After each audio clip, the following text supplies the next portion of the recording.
welcome to my channel, guys. Today what we are going to do is we will change the brake pads, front brake pads of the Supermeteor. I will show you the full procedure, what tools required, what type of brake pads I have brought, and then we will also see the condition of the old brake pads. As you can see now, the Odo is showing 12,230 kilometers already, so it's a long time, and I'm going with the stock brake pad. But now hardly anything is remaining here, so I think this is the right time now to change it. So first we'll remove it and then see what is the condition of it, and then take a call. So I will show you the tools, what is required for it.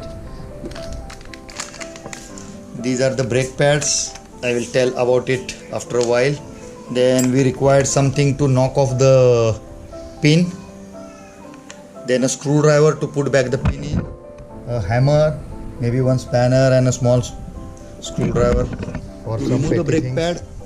The simplest thing can be done is we have to remove the two bolts and remove this, or to do it in a shortcut we can in place change it. For this, as you can see, the brake pad has been held by this pin, and there is a quarter locking pin. So first we have to remove the quarter pin from here, and then just push it out, this main pin, and the two brake pads will just slip out. And then we'll check the condition and put the new brake pads in, and put back the pin, and they are almost finished here. Hardly anything remaining.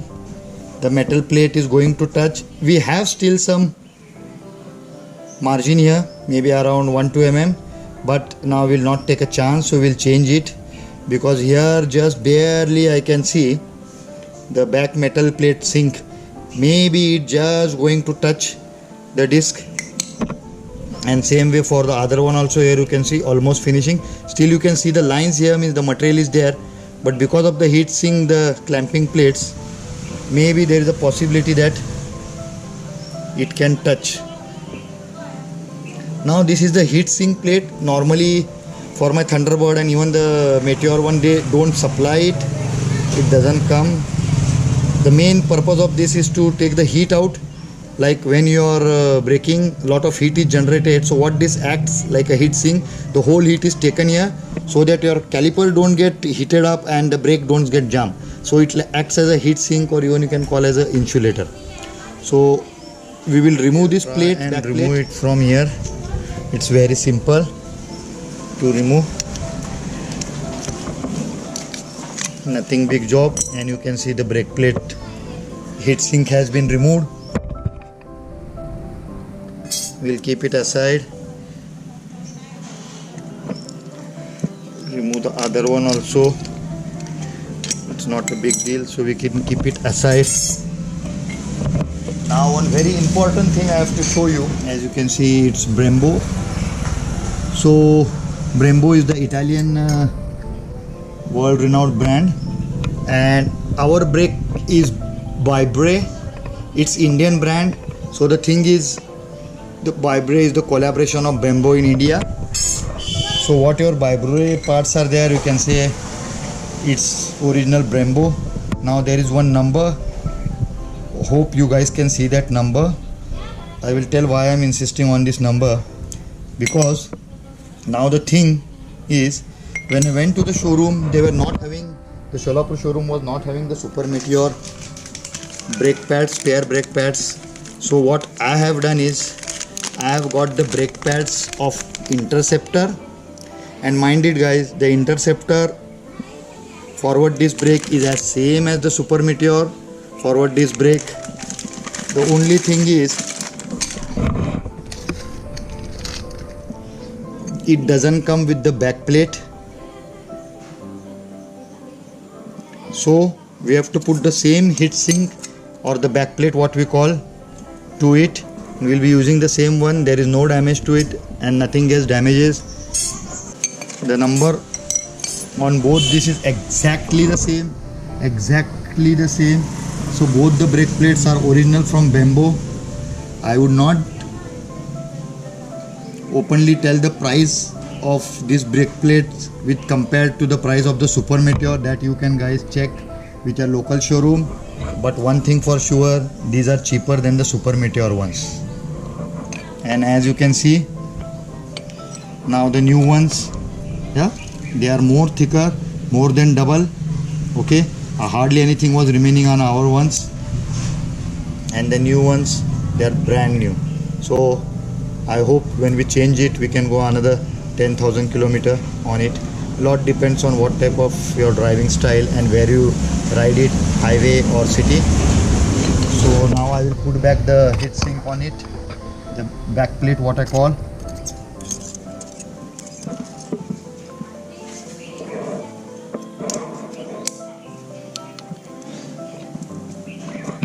That's it. You have to just match the hole and it fits perfectly, no problem whatsoever.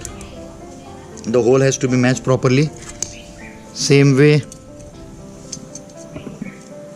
will fit the other one. Remember, the both side thickness will be a slight difference on here. That's why one will go on the other side and the one will come on this side. They cannot be interchanged. Now we have to just slip it in from here and then put back the pin. But it will be not that easy, because now as these calipers, this brake plate were already worn out, so the caliper has come out. So what we require to do is we have to push the calipers inside with something like a screwdriver or spanner, so that we make some space here for the new big boys to go in. So that we'll be doing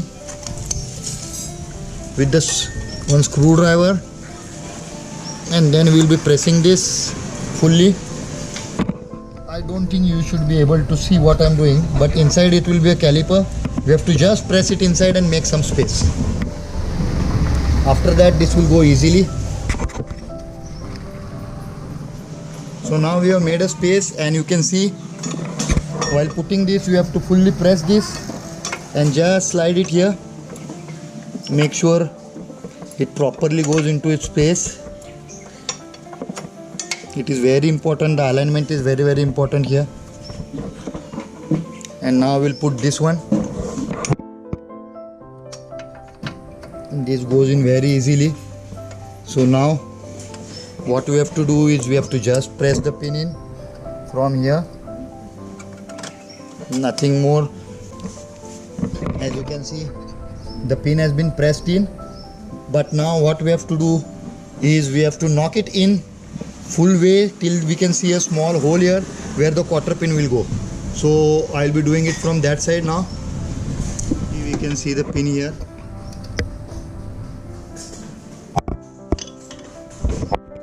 With a screwdriver or something.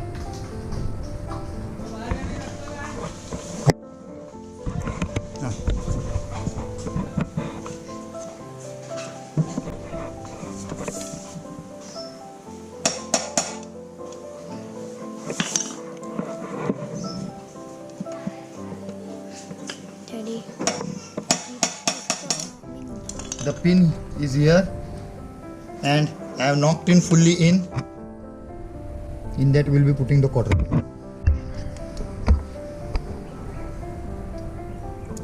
There is that hole. In that now I will put the quarter pin slowly and nicely. This is the last job which we have to do, and the quarter pin is in it, and it should be freely moving. Means the alignment is perfect. Okay. And that's it. We have put a new brake pads. So this is the very simple thing to change brake pads. Do it yourself. Now, as before I was talking, now these brake pads,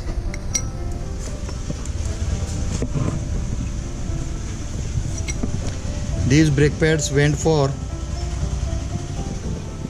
12,000 plus kilometers. But all depends on your riding style. If you are used to engine braking, and if you are a smart rider, it can go more than 10,000.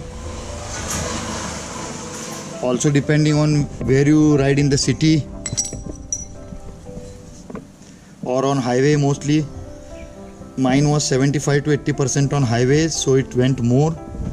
if you're riding more in city with bumper to bumper traffic, this may go only half the time what I have went through, but it is still useful. In emergency I can use it, so I'll be keeping this with me and taking it for my long rides if required. That in emergency it can still go to 500 to 1000 kilometers very easily. As you can see, still the material is there, so no problem whatsoever. Okay guys, so that's all for now.